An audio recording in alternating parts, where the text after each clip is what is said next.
I'm James Kenneth Hall. I was born in North Carolina, February the 22nd, Of 32. 1932. We moved to Virginia, and I worked on the farm with my daddy, and until I got tired of milking cows, so I joined the Army. August 48, I enlisted in the Army in Richmond, Virginia.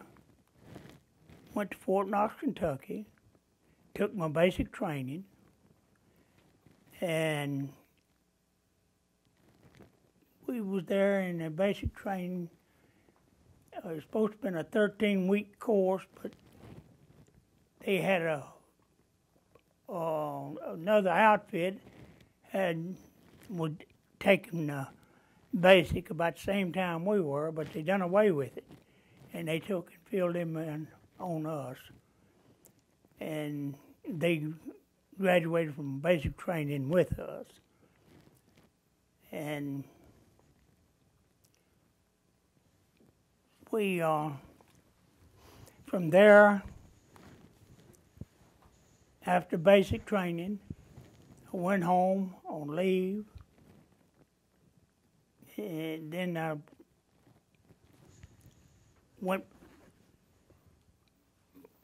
got a train to Fort Lewis, Washington, and they signed me to the 38th Field Artillery Battalion, and in Charlie Battery. Then I stayed in there, and then we went to Yakima, Washington. When did you hear that you are headed to Korea? That was around last of May or 1st of June. You know that you are headed to Korea. Yeah, we knew that that's where we was headed. And you knew that there is a war, right? Yeah, well, they told us it was a police action.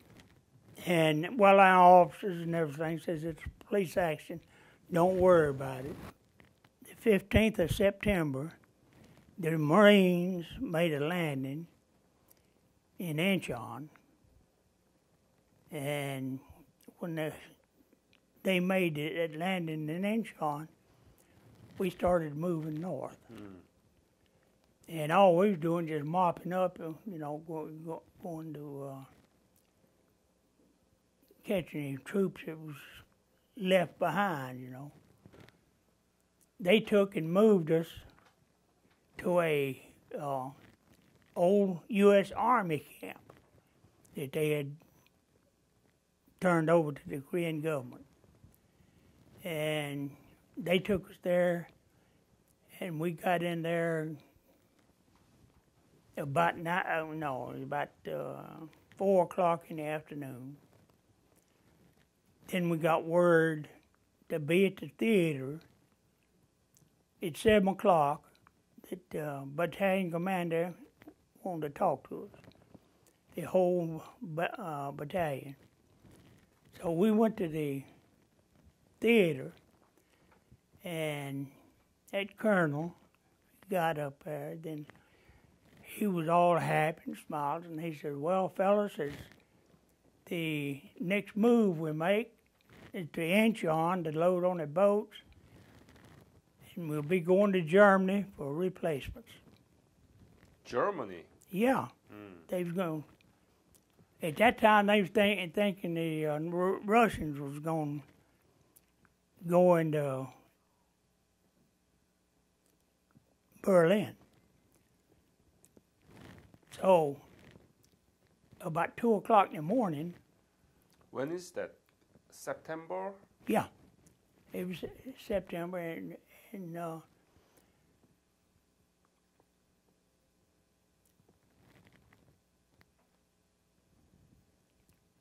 we probably got to Dung Po about the 20th of the month. Then they put us in reserve.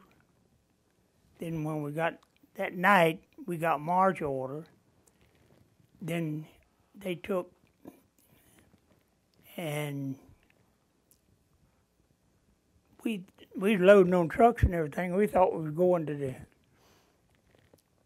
port of embarkation, but instead we was going north into North Korea. Then we went into North Korea, and I remember. But you said that you were notified that you will be headed to Germany.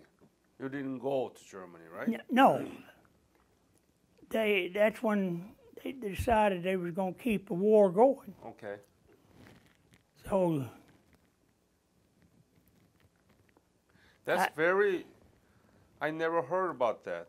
So that means that the Americans were about to stop the war, right? yeah, Around the 38 parallel, right? But later they decide to continue on, press on North Korea. right. Oh, okay. Then we went into capital of North Korea. Well, first of all, first place I remember being in up that far was Kaesong, Mm-hmm. and we spent the night up there. Then the next day we went to the airfield in capital of North Korea, and we set up perimeter defense around the airfield. You mean in Kaesong? In Kaesong? Pyongyang. Yeah, Okay. and then we got march order, and we started moving north because the Koreans was just moving on north, you know. Then MacArthur was wanting to do away with everything, I think. But we went on into North Korea, and we got as far as Kunari.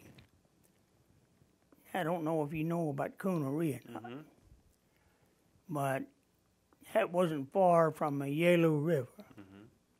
And at Kunari, we fought the Koreans. They had us surrounded for 4 days. Then they finally said, well, they got a road, they busted the roadblock. We was going out. And we got on a road going across the mountain pass, and that's when they hit us at about 9 o'clock at night. And Remember it was October? yeah. And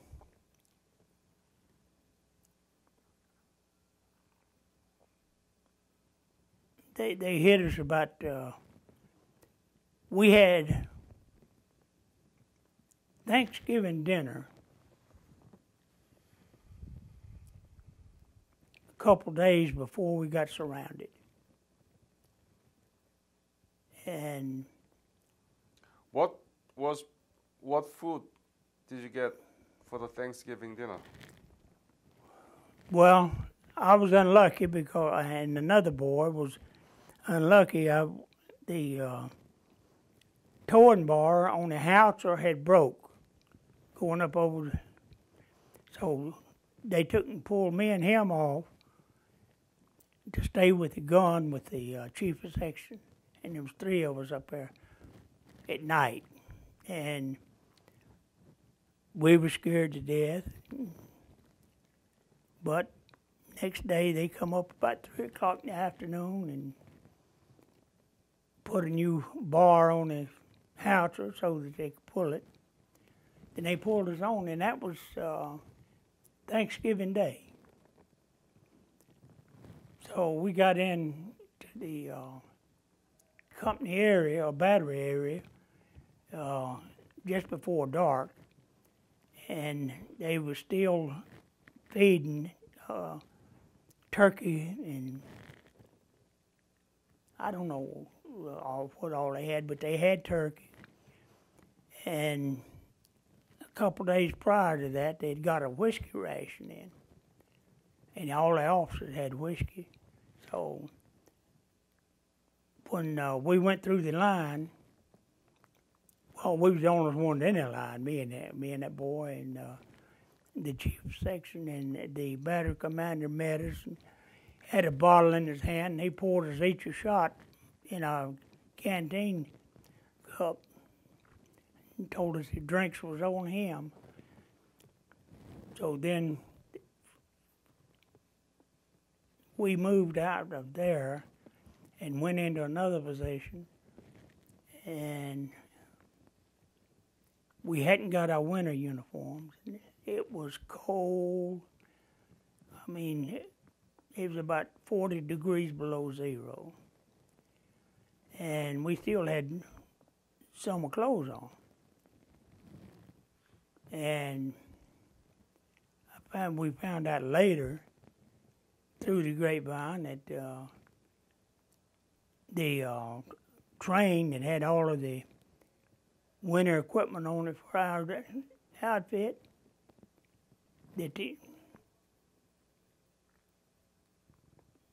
Chinese got it. That's when they come into the war. And I didn't see no Koreans after that. Mostly Chinese, well, it was Chinese that took us up. Do you remember the date that you were arrested? Yeah. What is it? 30th of November. 3rd? 30th of... Where? Connery. Connery. It was Chinese soldier, right? Yeah, it was Chinese. They're the ones hit us and had us surrounded for Yeah. 4 days. Yeah. And because I guess we'd done the North Koreans army, as far as I know, they was another place in North Korea. So thank God for that. Why is that? Well, the Chinese, if it had been the Koreans, they'd have beat us to death or shot us right on the spot. But the Chinese did take prisoners, and all they took off of us was our personal belongings we had on. How did you know that either you're going to be killed or beaten to death by the North Koreans? How do you know? Is that a customary that they just killed the U.S. soldiers on the spot when they arrest them? Well, we had seen the grave sites and places where the North Koreans had captured American troops and tied their hands behind their back, put them down, blowed their head. You've seen that? We seen that, yes. We seen that after it happened, but we knew that that's what they was doing to prisoners when they took a prisoner. Because American soldiers were tied down, right? Yeah, with camo wire. And wounds, in the head, right? Yeah. Oh. And the Chinese, like I said, they took and they wasn't mean to us like the North Koreans were, but nevertheless, we couldn't do anything. So they would take and march us. Now, it was quite a few soldiers that got captured at Connery. And the Chinese had us all together and put us in a mine. Then they'd take a few or a couple of hundred out at a time and go different directions.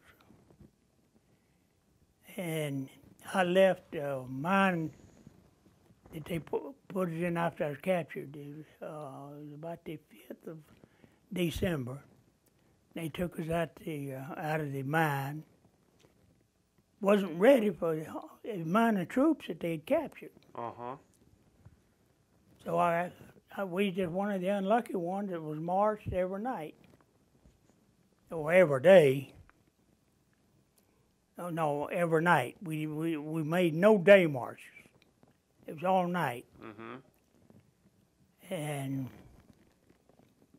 like I said, it was the 4th of April of '51 when I got into camp. And I think I'd marched all over North Korea 3 or 4 times in the meantime, at night, because they didn't have a place to put us. They'd take us marching. If we come up on a village just before daylight, they would take and move the Koreans out of the half of the village and make them go in the other half. Then they'd put us in the half to keep us out where planes couldn't see us. And that was the idea behind it. They didn't want the airplanes to see us.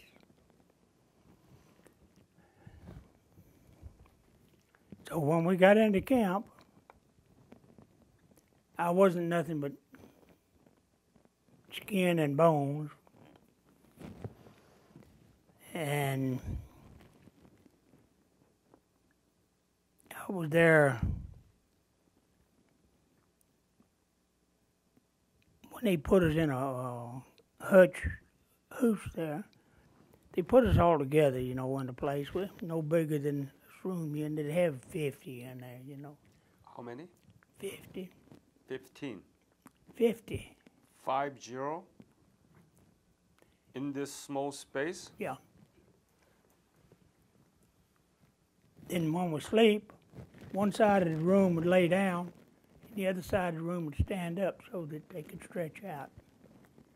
And we do that during the night. And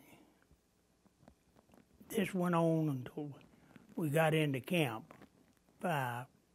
Once we got into Camp 5,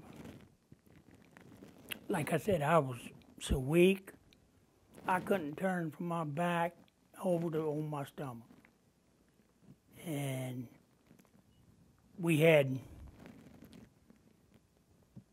American doctor with a Chinese doctor would come around every morning. And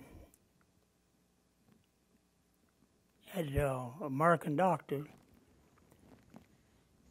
looked at me and told me, said if I didn't get up off my ass, I was going to die. And they had a place where they was taking the GIs when it gets so bad off. Compound 39, they'd take them over and let them die. And they put me in Compound 39.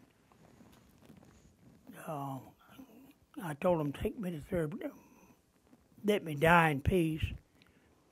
And they took me over there and put me in that hooch, and there was a colored sergeant that they had put in charge, the Chinese had put in charge of that compound. And he took, and he'd go out, scrape ice and snow and everything. This was a village where, at one time, and people had a garden spot, and he'd try to find anything to boil. And he'd boil it up in a can, and he brought it in and force feed me. And finally, I got my strength back with him doing that. And enough to where they set me up to a Chinese hospital, they said. It was, they called it the hospital, but it was just another place to die. But a lot of guys died there, and was sent there because they were sick, and I was sent there, but they got better food there than we was getting down in the How many company. meals did you eat before you went to the compound 39? How many meals? A day. Mostly there 3 or 4 days. How many meals did they give you per day before you went to compound 39? Like I said, it was, the meals was, you could hold it in your hand. Cracked corn, a whole kernel of corn, or anything that wouldn't leak out. And that's what you eat out of. And they fed you once a day. Once a day. Once a day. Then, You were hungry. oh yeah. And, you know, you dream about all kind of food and everything while you, and one thing I dreamed of is having lots of was bologna, peanut butter, and peaches. And what you didn't get none of them, but you know, just corn, boiled corn, and millet and barley. And we had a little cup about that big around, about that deep. And that's what they'd feed you millet and barley in. And you get that once a day. That was, then they started giving it to us twice a day. And every once in a while they'd give us some beans, soybeans they take, and they took GIs out of, you know, that they had there and put them in the kitchen for them to cook and everything. And when they ever had anything special, the Koreans would cook. And it wasn't there too often we got anything special, but they had a biscuit. It was steamed biscuit, and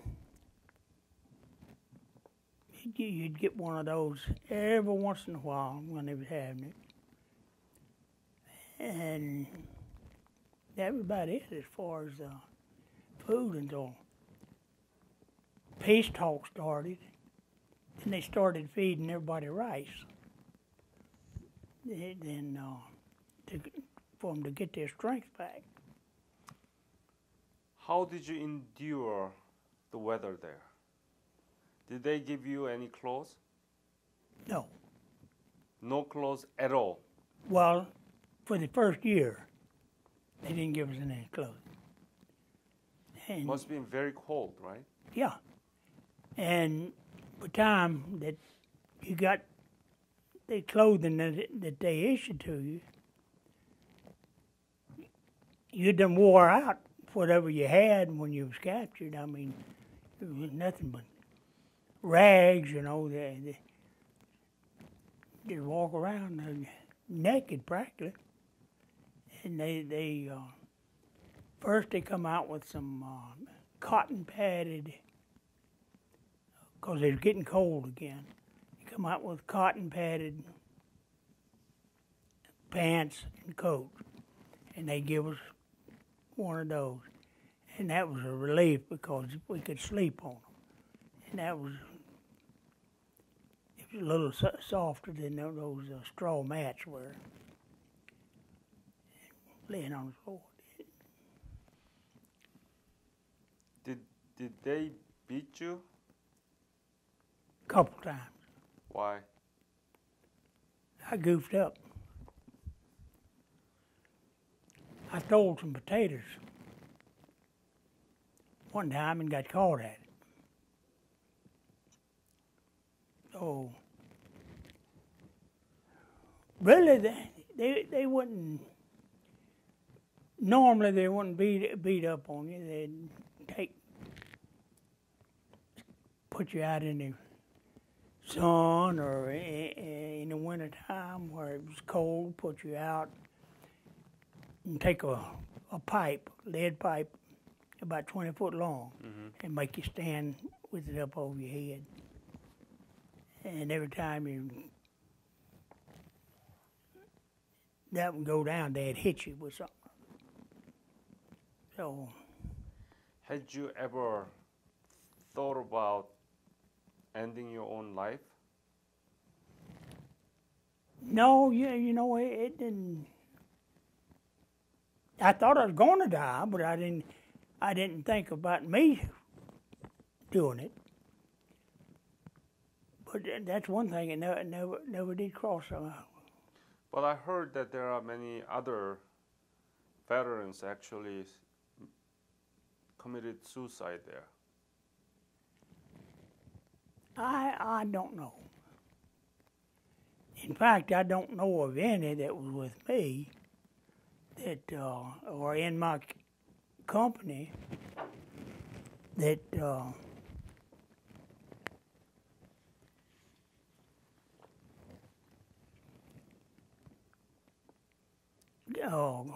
tried to commit suicide.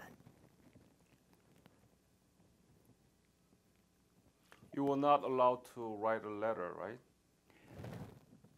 Well, after the peace talk started in June of '50, then they started 51. 51. They started telling us to write home, and write.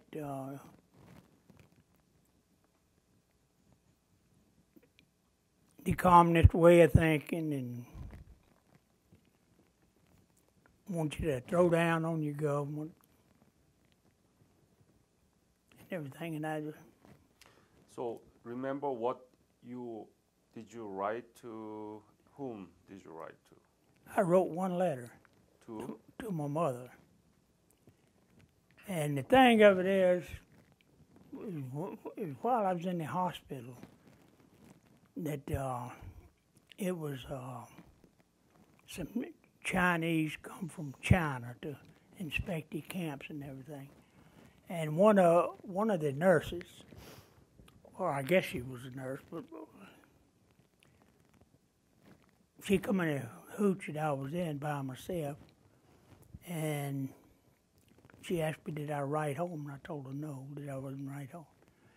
Then she started telling me about I should write and let my folks know that I was alive and everything. And I said, I ain't writing because they want me to write a bunch of propaganda and I'm not going to do it. And she says, you write your letter. And says, I will take and personally mail it for you. And she was telling me about before the communists took over their country, that she worked for an American family. And she was a maid for an American family, and she spoke good English and everything. And she was against the communists anyway, but she told me if I would write a letter, she would see that it got mailed. Well, I wrote a letter, and just enough to let my folks know that I was living. And of course, I lied a little bit about being, in good shape and everything. Did you say that you were captured by Chinese? Yeah. And they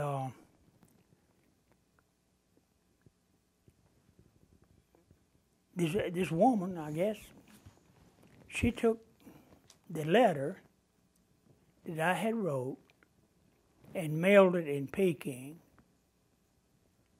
and it went from there into Russia, from Russia into Sweden, Sweden into England, in England, into Canada, then into the United States. Now, why they went about that, I don't know. Arrived in the United States, but it never been delivered to your parents? Well, yeah, it was delivered on the. I believe my mom said she got it on the around somewhere in December that I was alive. Then it's when the Chinese turned our names over to the American authorities that there was prisoners that they had.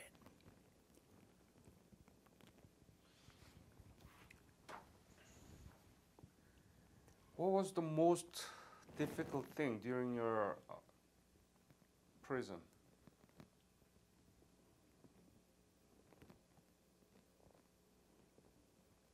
Well, just staying alive, I guess.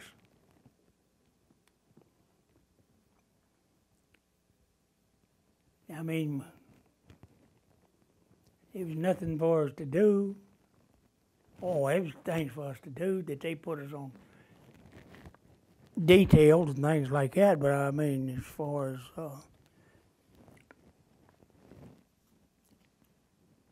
in the evening and everything,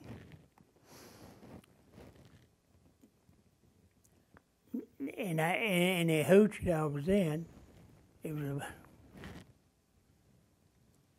one that I wound up in. It was in a room a little smaller than this, and it was just 10 of us in there. Then one was supposed to take notes, and the rest of us were supposed to criticize what was going on. And then they'd turn it into Chinese. And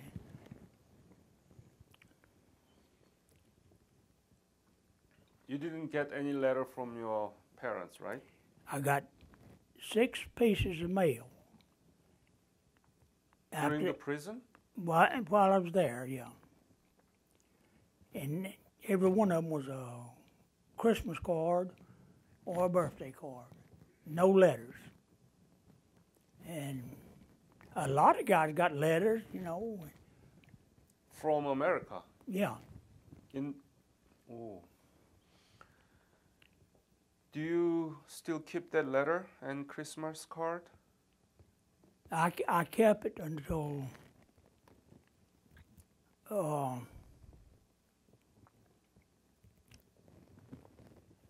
I kept the one that I'd sent my mother, and it got destroyed after I broke up with my first wife, and she had anything that I had that. So you don't have anything left? I don't have anything left. What was it like to receive the Christmas card and birthday card in the prison? Well, it'd make you happy that you got a piece of mail, but you wasn't overjoyed too much if it was a Christmas card or anything, because there was nothing in there telling you anything, you know.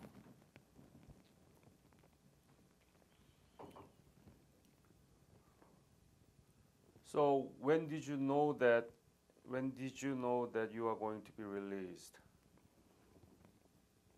They told us when that they had made a deal at Panmunjom, and to switch mail and everything. Yeah. And they took and turned our names in to our government, and that was in December of '51. No. December. When did you cross the Panmunjom?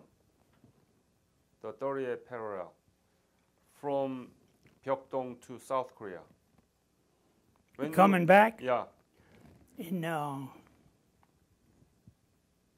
August of '53.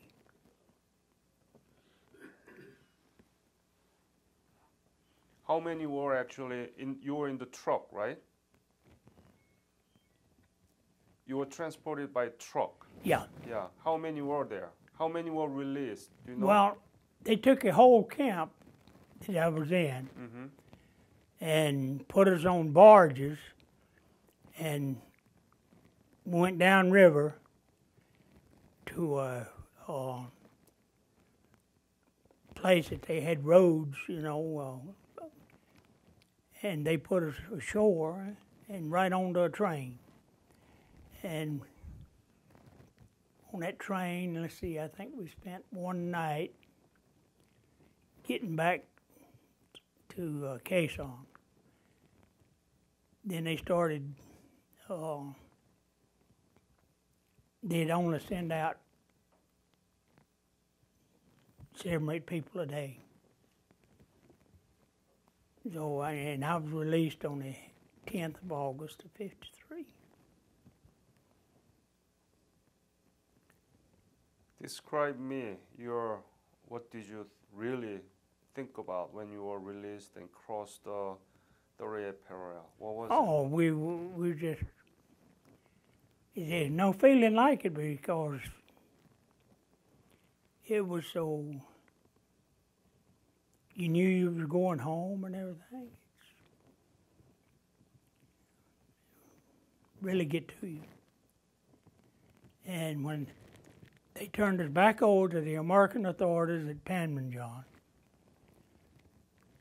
they took us down to a big tent that they made us, take all our clothes off and get rid of everything. Then they'd make us go shower, and they'd spray us down real good with DDT, and then they'd give us new uniforms and everything. So, What first food that you ate? Were you able to eat heavy stuff? well,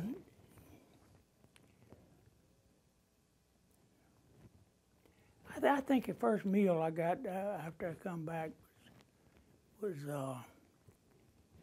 in Incheon, and they had a big mess hall set up there that you could get anything that you wanted.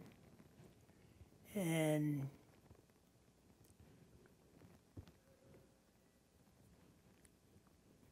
I think I had, in fact, I didn't know it yet. I had some sausage and eggs and toast.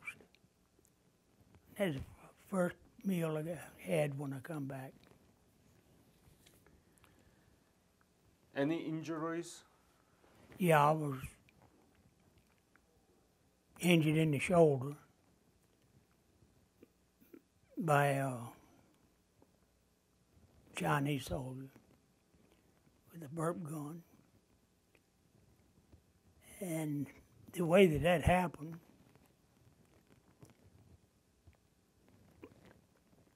was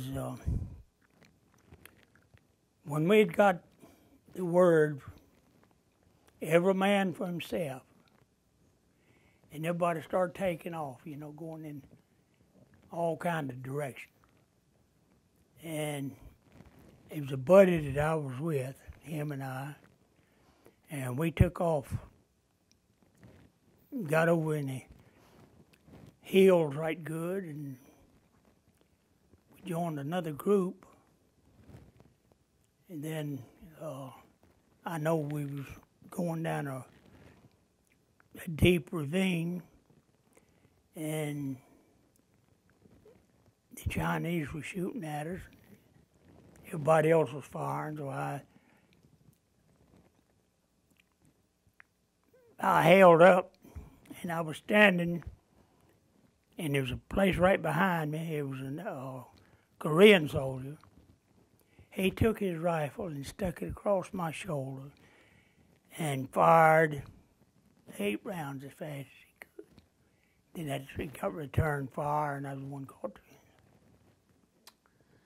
Have you been back to Korea? Yeah, I went back in 58 and 59. As a soldier? Yeah, Oh. and I was up in Moonsan. Oh. You've heard of that, haven't Yeah, you? yeah, yeah. How did you feel when you go back? Well, the way I went back is that I had been to Germany with the outfit. We the whole outfit went to Germany, stayed 3 years, and then come back to the States. And I wanted out of that outfit. And the only way I could get out was volunteer to go back overseas.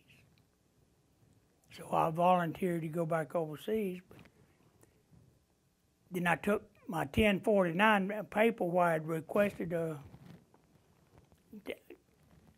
go overseas. So I enjoyed my second tour in Korea. Have you been back to Korea recently? No, I haven't been back recently. You know what's going on in Korea, right? Yeah. Economy, democracy. What do you think about that? I think it's wonderful. And I think that they have come a long way from what it was in 1950, I tell you. And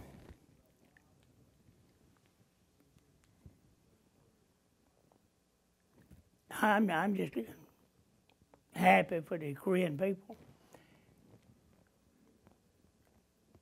I have a friend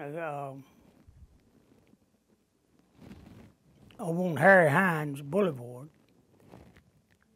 He runs a gift shop over there. And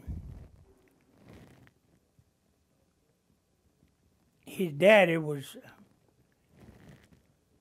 a soldier in the Korean Army. And him and I talked, you know, that then he was going back to Korea, and I told him to bring me one of those, the one that you carry stuff on. Huh? A-frame? Yeah, A-frame. And asked him, did he think he could get an A-frame for me? Because I wanted one. So he got me a model of one, and I got that at home. Would you be willing to shake hands with the Chinese Oh, yeah. soldier if it is arranged right now? Yeah, why not? I mean, I have no animosity toward him. What do you mean you don't have animosity? You've been treated like hell for 3 years. Well, you know, I have found that it don't do no good to stay mad at somebody all your life. Just go ahead with your life and enjoy it. And I'm not,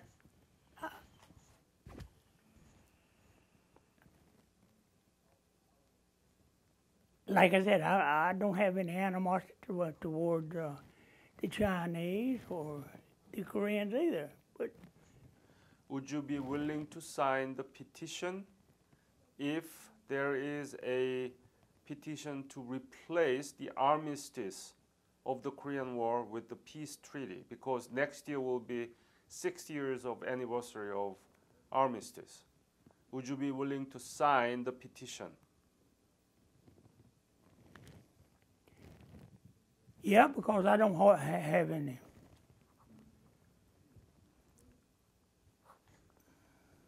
Could you show the map to the camera?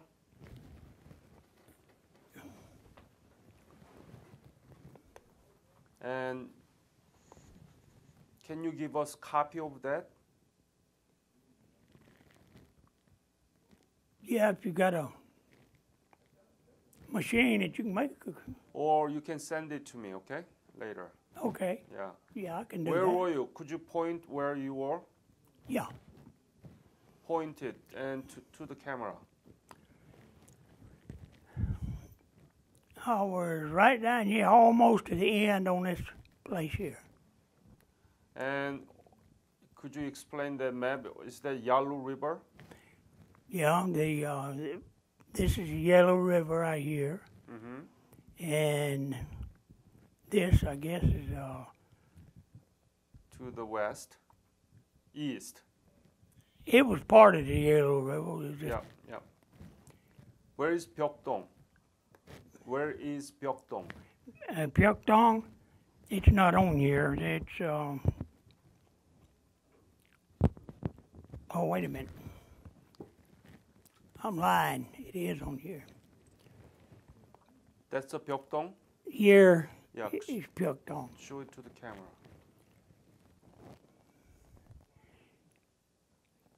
The name of it, the poem is the 1600. Not a bugle was heard, not a funeral beat, nor even a drum sounding retreat. As over the ice the corpse was carried to the hill where those GIs are buried. 6 feet by 2 foot by 1 foot deep, on a Korean hillside they sleep. Young and old, all wondering why 1600 had to die. No little white crosses with their names, but they are not buried in shame, although they lie in unknown graves, 1600 American braves. No useless casket enclosed their breast, GI clothing for their last rest. All colors of men, blacks, brown, and whites, 1600 faded lights. A pill, a powder, medicine of any kind, or should we say a stronger mind, could have saved them from yonder hill, 1600 lying still. In their illness, tossing and turning, most of them knew there would be no returning. Some went easy, some with pain, 1600 died in vain. When we go home to enjoy our fill, they are there still on that lonely hill, forgotten by some, remembered by most, 1600 in their last post. The only message I have to the younger generation is I hope and pray that you don't have to go through what I went through, but who knows what this world is going to do. So I wish you all the luck in the world. And I know I don't have long to stay, but I enjoyed my stay. Thank you.